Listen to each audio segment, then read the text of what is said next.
কইথুন আমরা কই আইয়া পড়লাম রে অশিক্ষা।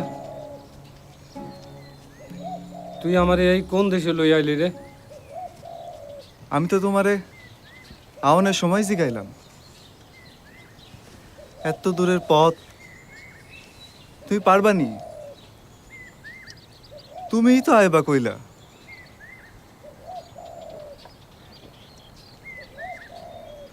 ওই যে পাহাড়টা দেয়া যাইতেছে, ওইটারেই কয় গারো পাহাড়।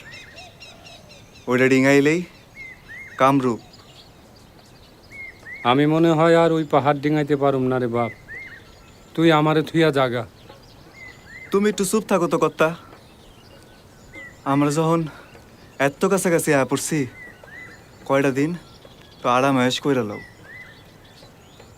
ব্রাহ্মণবাড়িয়া পাড়ায় আইছি, মেলা দূর হইব, প্রায় 2 নদী। অহন একটু জিরাও। আর তাছাড়া আমরা তো লগে সবই আনছি।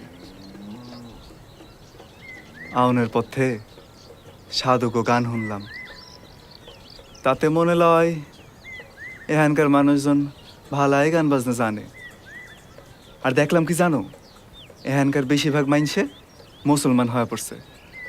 আমগো পিছেও লাগবো কম, আস্তে আস্তে না হয় যাওন যাবো কামাখ্যায়। ওই হানে তো মনে লয় তোর মামা জেঠারা ভালাই আছে। এই পর্যন্ত আমাগো গ্রামের 22 ঘর নাথ পন্থা কামরূপ গিয়া উঠছে, একেরে কম না।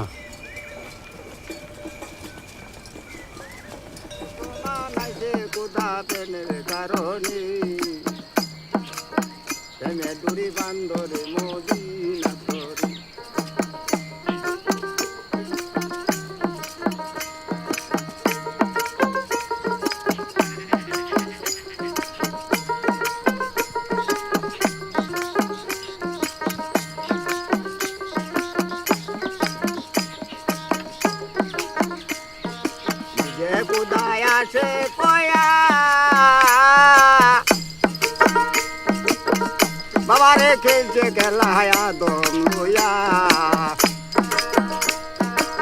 যে বুদায় আসে কয়া। কর্তা, আমগো ঠাকুরের কথা কইছিলাম যে। আহো কইতাছি এখানে না। আরে খেলছে খেলায়া দম লইয়া, মিঠুরতে দিবে গড়ায়া